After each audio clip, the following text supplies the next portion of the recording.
This edition of the 2017 Division III World Series wrap-up show was filled before a live studio audience. Here in Grand Chute, Wisconsin, as we wrap up day 4, we went from 12 games in the first 3 days to 1 game. It's the D3 Championship Series on Monday, Memorial Day, and it was a game in which Washington and Jefferson looked exactly like Washington and Jefferson has done throughout the rest of this tournament, and Cal Lutheran looked... let's say Cal Lutheran Jim, as I welcome in Jim Dixon, looked a lot like Roanoke did against W&J over the course of the last couple of days in a double-digit defeat. They certainly felt defeatable.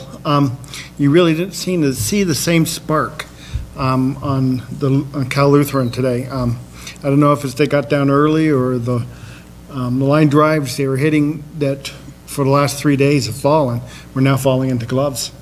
Yeah, Marty Slimek, the Cal Lu head coach, talked about it in the post-game news conference. He just didn't come out with much energy, and it showed. Although W&J threatened early, only put up a couple of runs in the first inning, one in the first, one in the second.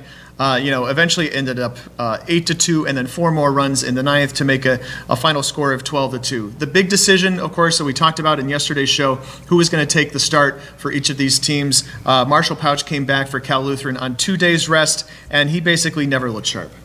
He never did, and it's maybe Sato should have been the choice, but 20/20 hindsight is always easy to say, but it's just no. It's Pouch certainly did not have the same stuff that he had on Friday. Yeah, Trey Saito, of course, is the starting catcher, the number 4 starter on a team that basically starts 3 starting pitchers. On the other side, W&J went with Matt Heslin. Heslin started the 2nd game in the regional and had a fantastic result here on Monday. Got the win to improve to 5-0 on the season, and just an incredible complete game performance for him. And there's still more in the tank for Washington Jefferson because they still have other options to pitch tomorrow who have not held the ball on the mound yet. Right, we talked about one of those possibilities in yesterday's wrap-up show in terms of Santino Platt. Did I get that name right? Yeah, there you go. Oh, good. Whew, I did not write that down. He went 8 1/3 in a conference tournament game. Schnatterly could come back on 3 days rest. He could start. He's 9-0 on the season. For Cal Lutheran, it looks like they're pretty much locked into going with Nate Wayner. He's the guy who started the 2nd game of this World Series. He also would be coming back on 2 days rest for game 2. They're going to need a second option as well because after losing today, they're going to need to win 2 tomorrow. Yeah, so you could well see Trey Saito come back, who hasn't pitched since April 18th.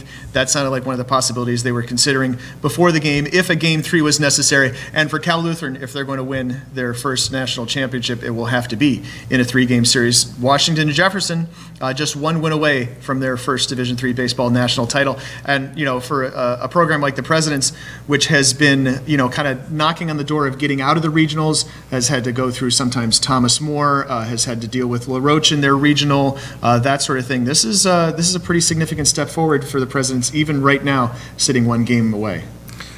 For every team, it's a significant accomplishment to sit there and get your first championship. And I think Washington Jefferson certainly is in position to do so. So we'll see. Game 2 is scheduled for 11 a.m. Central Time, 12 noon Eastern, 9 a.m. Pacific on a Tuesday. And we'll have more on d3baseball.com, of course, throughout the rest of the day, throughout the evening, into Tuesday, and beyond that as well. Keep an eye out for our all-tournament team, which will come out after the tournament ends, regardless of whether that's 1 game on Tuesday or 2. So for Jim Dixon, I'm Pat Coleman, signing off here from Appleton, Wisconsin.